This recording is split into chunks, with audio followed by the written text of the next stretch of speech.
Ang universe o sansinukob ay ibinigay na ito para sa iyo. Sa totoo lang ay mayroon ka na nito. Ito ay nasa iyo na. At sa katapusan ng video na ito, malalaman mo kung papaano ito gamitin para sa pagbabago ng buhay mo. Lalahanin na ang video na ito ay para lamang sa mga may bukas na isip at lubos na paniniwala sa mga ganitong practice. Kung ang video na ito ay hindi sang-ayon sa iyong paniniwala at mga naging karanasan, ay mas mabuting i-skip mo na lamang ang video na ito.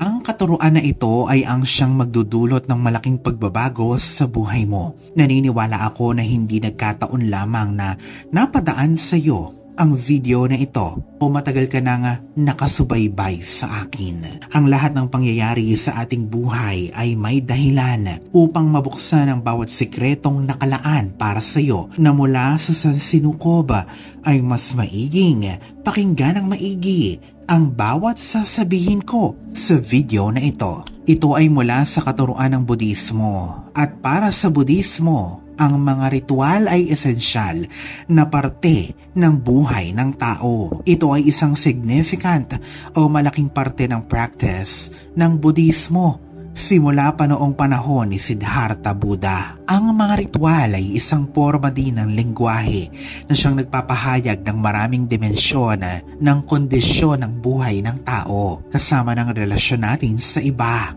at sa ating espiritual na buhay. Huwag mo sanang mapalagpas ang bawat bagay na sasabihin ko upang hindi ka magsisi dahil napalagpas mo ito. Ngayong araw mismo ay mag-uumpisang makita mo ang mga senyales at makikita mo din ang mga pagbabago. Sa una, ito ay bahagya lamang, pero sa susunod, ikaw ay mabubuhay na sa mga pinapangarap mo lang noon. Ito ay nakadepende sa bawat isang revelasyon na matutunghayan mo sa bandang dulo ng video na ito. At kapag nakita mo na ang mga pagbabago, ay huwag mo itong ipagsasabi kahit kanino. Ang sansinukob ay kumikilos ng patago at tahimik at ito ay napaka-importante para sa iyong transformasyon. Kapag ikaw ay nakakarinig ng saloobin o katuruan na magre-resonate sa iyo, ay tahimik o pabulong na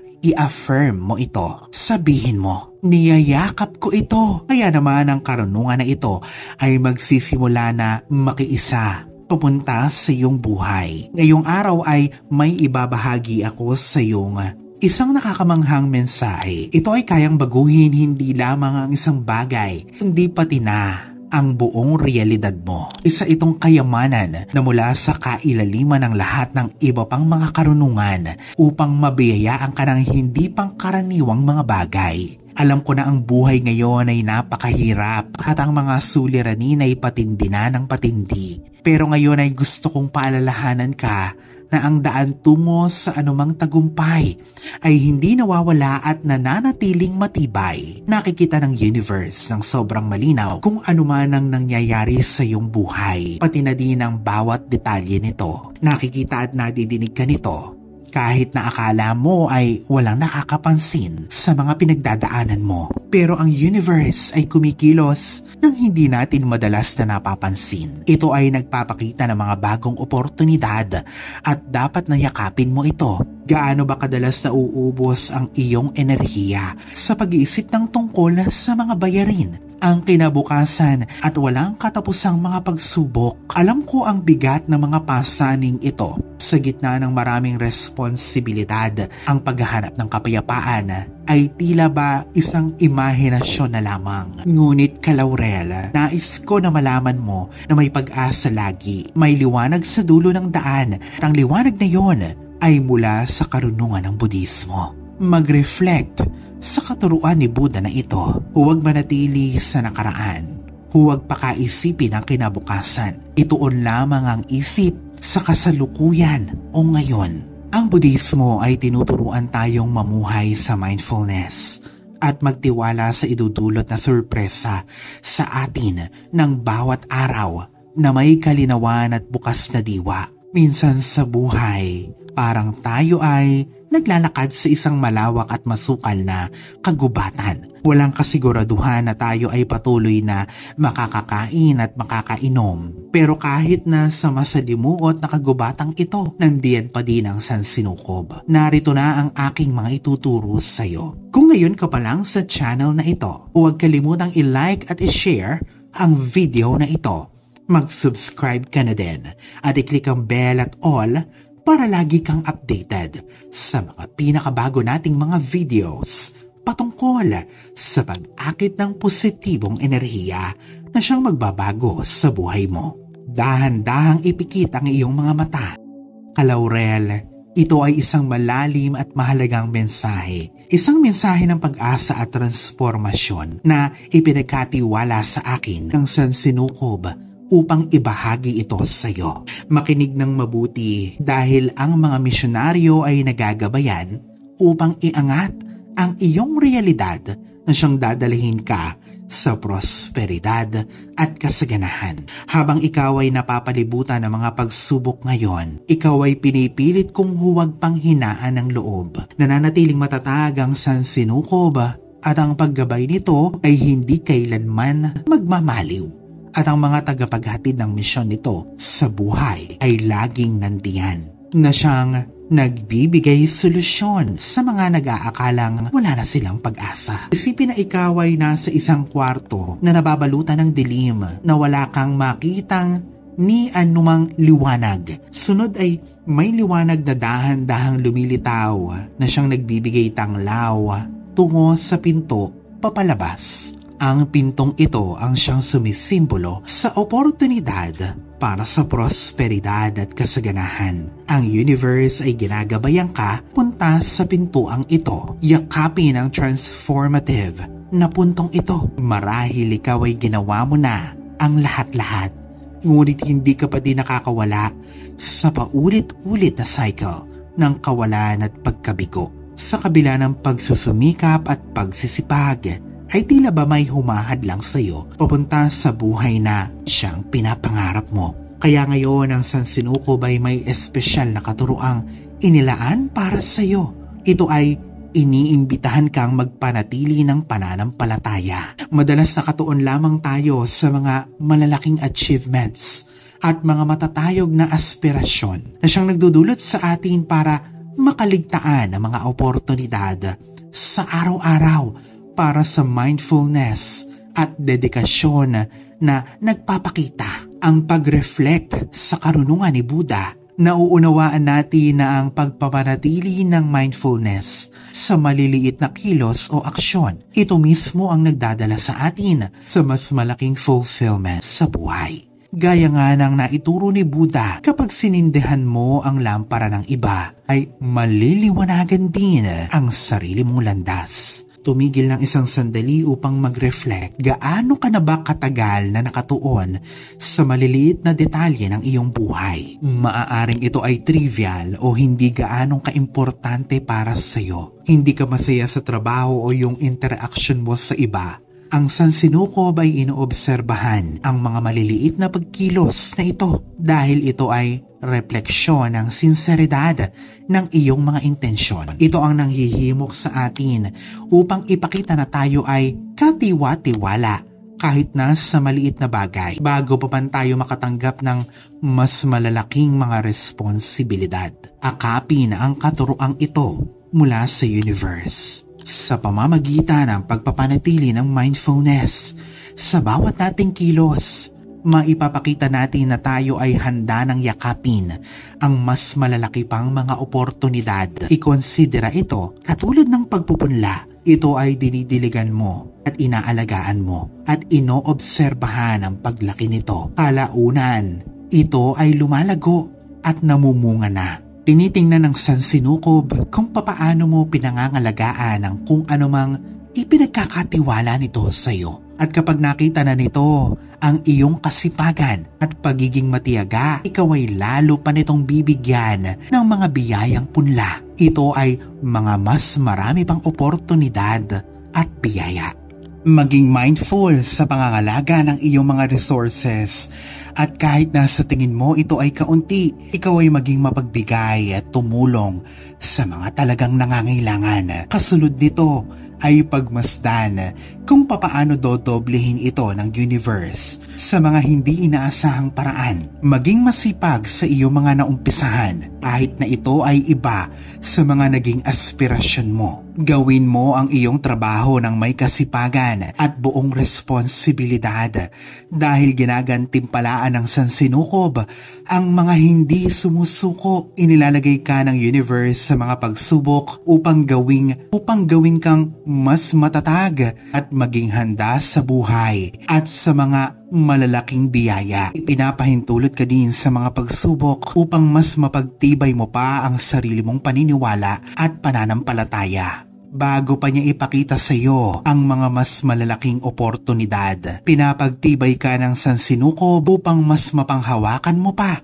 ng mas mahusay ang kung anumang ipagkakaloob dito sa iyo. Ito ang katuruan na ipinasa ni Buddha, isang espiritual na kayamanan. Hindi lamang ito nagdudulot ng pagbabago sa isang parte ng iyong buhay, kundi ito ay magdudulot ng pagbabago sa lahat ng parte ng iyong buhay. Makinig ng mabuti dahil marahil ito na ang matagal at walang tigil mong hinahanap sa buong buhay mo. Kadalasan ay napupuno ang ating mga isipan na mga isipin at obligasyon ng pang-araw-araw na trabaho, problema sa pamilya, pananalapi, kalusugan, at iba pang mahalagang bagay para sa atin. Si Buddha ay tinuturuan tayo na sa pamamagitan ng Path of Awakening, ang lahat ng bagay na ito ay likas na hahanapin ang kanilang balanse. Ito ay hindi aalisin ng importansya ang mga bagay na pinahalagahan mo. Ngunit ito ang nag-e-emphasize sa ang pagiging mindful at maawain ng mga karunungan ang ating central focus sa buhay. Pero ano ba ang Path of Awakening? Ito ang mundo o realm kung saan ang karunungan at pag-ibig ay ang siyang namamayani. Kung saan ang mga prinsipyo ng kapayapaan, hustisya at katotohanan ang siyang gumagabay sa ating mga kilos. Ito ay isang landas ng kabutihan, inner peace, at ethical conduct. Ang pag-practice sa Path of Awakening ay nangangahulugang pamumuhay ng balanse at mapayapa. Ang prinsipyong ito ang siyang nagbibigay daan para magabayan tayo ng karunungan at pag-ibig. Ito ay gabay sa ating puso at mga aksyon sa pang-araw-araw. Ang pagyakap sa tinatawag na ethical conduct ay nangangahulugan na pagkilos na may integridad, pagpapakita ng kabaitan sa iba at pagpapatawad sa kung sino mang gumawa ng masama sa atin, pagpapanatili ng pagmamalasakit at pakikidamay. Ito ay pamumuhay sa katuruan ng awakening na ito sa lahat ng aspeto ng ating buhay. Sa pagiging sincere o pagiging tunay sa paglakad sa landas ng awakening, hindi ka lamang makakatamo ng mas malalim na layunin o purpose at kahulugan sa buhay. Ikaw din ang pagmumula ng inspirasyon ng marami. Ikaw din ang siyang magiging buhay na testamento ng transformative power ng pagkakaroon ng mindfulness at pag-ibig sa lahat ng tao sa paligid. At para naman sa dalawang regalo na nabanggit ko kanina, na mayroon ka na, ngunit kailangan mo pa ding matutunan kung papaano mo madidiskubre ito at makakamit. Ang una, ito ay ang kapayapaan o peace, na siyang alam ng lahat.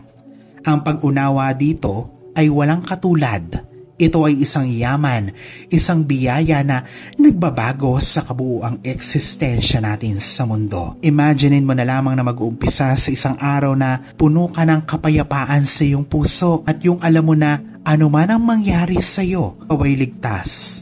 Isipin mo na lamang na nabubuhay ka nang wala kang ipinag-aalala. Wala kang ipinag-aalala sa iyong kinabukasan, na walang nagnanakaw ng iyong kaligayahan sa buhay dahil ikaw ay may payapang isip at puso. Sunod ay ang abundant provision. Ito yung pagkakaroon ng kapayapaan ng isip patungkol sa mga material na bagay. Yung mga hindi ka na mag-iisip kung ano ang kakainin nyo bukas. sa isang linggo o sa susunod na buwan. Hindi mo na ipag-aalala ang mga ito. Isipin mo na lamang na ang sansinukob mismo ang tumutulong sa iyo upang masustentuhan mo lahat ang pangangailangan mo, ang pamilya mo at ng lahat ng umaasa sa iyo. Isipin mo na lang ang mayayaman o ibang tao na maraming nakaasa sa kanila, ngunit nagiging sobra-sobra pa ito para sa kanilang mga sarili. Ang abundant provision ay isang pangako sa mga tunay na nagtitiwala na nasa landas o path ng mindfulness at compassion. Ang universe ang ating gabay at may malasakit ito sa atin. Alam nito ang nasa isip natin at puso natin at kaya nitong ibigay sa atin ang anumang ating pangangailangan. Pansinin mo na lamang yung mga pagkakataong nawawalan ka na ng pag-asang maresolbahan ang isang problema. Pagkatapos ay may dadating bigla na sasaklolo para sa iyo. Ito rin ang paraan ng universe para ipahiwatig sa iyo na ito ay nandiyan palagi at handa kang tulungan. Hindi lamang ito kaya kang tulungan sa material na bagay, kundi pati na din sa emotional at spiritual. Ang abundance provision, isang paraan ng sansinukob para biyayaan tayo upang maging biyaya din tayo sa iba. Upang makuha din natin ito, importante na tayo ay nagtitiwala at may pananampalataya. Ang mga katuruan na ito ay nasa libro ng Dharma. Ang mga katuruan ni Buddha. Ang Dharma ay higit pa sa libro ng mga katuruan. Ito rin ay isang gabay na siyang source o pinagmumula ng karunungan, kakomportablehan at direksyon. Sa wagas na kabutihan ng sansinukob, ito ay ibinigay sa atin ng walang katumbas. Ang walang katumbas na regalong ito upang tayo mismo ay masaksihan ang landas tungo sa masaganang buhay. Ang Dharma ay hindi lamang koleksyon ng mga sinaunang kwento, kundi ito din ay gabay sa pamumuhay ng payapa at may pag-ibig. Ang bawat pahina nito ay napupuno ng aral. Ito ay nagsisilbing isang love letter mula sa universe para sa atin. Sa mga katuruan nito, tayo ay makikita ang mga patunay na walang hanggang pag-ibig, mga pangako ng pag-asa, kapayapaan at ang mga katuruan nito kung papaano tayo mamumuhay. Ito rin ang siyang nagsisilbing paalaala, hindi tayo nag-iisa, na ang karunungan ng sansinukob ay palagi nating kasama, ginagabayan tayo at pinoprotektahan. Gabay din ang Dharma sa mga desisyon natin sa buhay, sa mundo na puno ng walang kasiguraduhan. Tayo ay laging makakasumpong sa Dharma para sa tamang gabay. Ipinapakita din dito kung ano ang tama at hindi sa pagtrato ng kapwa, pagbibigay respeto at kabutihan, at kung papaano mamuhay na may paggalang sa path of awakening. Basahin kahit isang berso mula sa Dharma kada araw. Isa isip, isa puso, at isa buhay ang mga ito tungo sa masagana, maligaya, at mapayapang buhay na inaasam mo at pansinin ang mga malalaking pagbabago. Ito ang mga regalo na naibigay na sa iyo ng sansinukob. At ngayon, naway alam mo na kung papaano ito gagamitin.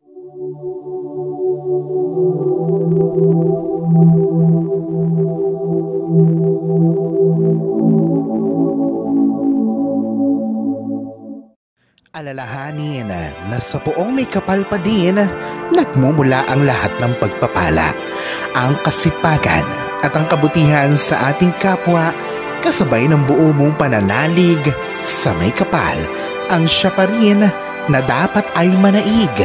Ang mga ito ay mga gabay lamang. This is Fidel Rosario. Thank you for watching.